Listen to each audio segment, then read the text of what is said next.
ఇక్కడ వచ్చి వీళ్ళ కళాకారులు మీ కళలన్నీ పిచ్చు కనుక మీరు రేపు వచ్చి మీరు అన్నీ వదులుకొని మీరు మామూలుగా మీకు చింత రిజర్వేషన్ ఇస్తాం.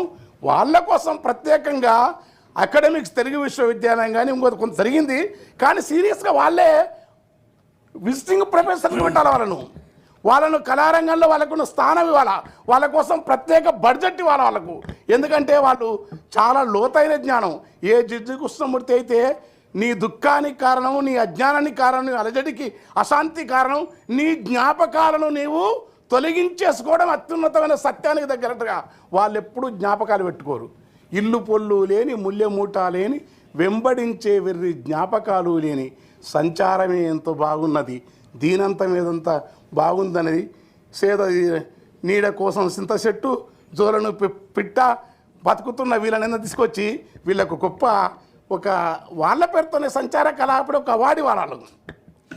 అదే ఛత్తీస్గఢ్లో తీజన్బాయి ఉందనుకోండి, తీజన్బాయి ఇస్ గ్రేటెస్ట్ ఆర్టిస్ట్ పాండవ కథ చెప్తుంది. ఆమెకు పద్మశ్రీ వచ్చింది. ఎవరెవరికి అవార్డులు వచ్చినా కాదను.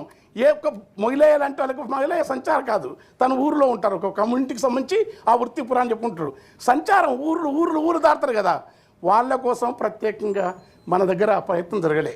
రాజస్థాన్లో కొంత జరిగింది అట్లా, బొరియాలో కొంత జరిగింది అట్లా, మన దగ్గర జరగలే. కనుక సంచార కళాకారులను వాళ్ళను ముందు వాళ్ళకి ఇచ్చే ప్రభుత్వంతో అన్న చెప్పిన మీరు చెప్పిన ఎమ్మెల్సీ గారు చెప్పినట్టు గౌరవ ఎమ్మెల్సీ గారు చెప్పినట్టు అది ఆ పని చేస్తూనే వాళ్లకు ఒక సోషల్ స్టేటస్, ఒక సాంస్కృతికమైన ఉదాత్తత కల్పించాలా. వాళ్ళు దానికి సంబంధించి ఫండ్ ఉండాలా. దేవాలయాల దగ్గర కానీ గుళ్ళ దగ్గర కానీ గ్రామాల్లో కానీ వాళ్ళు చెప్పే వంశ పురాణాలు కానీ వాటికి ప్రత్యేక గుర్రపొళ్ళు రకరకాలు ఉన్నారు. అనేక ఒక కులం కాదు, బీసీలు ఉన్నారు. ఎక్కువ మెజార్టీ బీసీలు కలిపి గంగిరెద్దులు పిచ్చకుంట్లు వాళ్ళకు భాష ఉంది, వాళ్ళకు సపరేట్ డిక్షనరీ ఉంది. వాళ్ళు సపరేట్ ఆ పడికట్టు భాషను బయట పెట్టరు. అవన్నిటిని స్టడీ చేసే ఒక కమిటీ వేసేసి ఇంతమంది 30 లక్షల మంది కోసం వేస్తే దానివల్ల వచ్చే ప్రొడక్షను, దానివల్ల వచ్చే కొత్త విలువ, కొత్త ప్రమాణాలతోని వాళ్ళు గౌరవప్రదంగా జీవిస్తారు. వాళ్ళకు కొంత కోట రిజర్వేషన్ కూడా పెట్టి వాళ్ళ ఉద్యోగాలలో కానీ వాటిలో కానీ, ఎందుకంటే కల్చర్ డిపార్ట్మెంట్ మొట్టమొదటి ప్రియారిటీ వాళ్ళకి ఇవ్వాలా. ఓకే, ఇది. Thank you sir. ఓకే అమ్మా.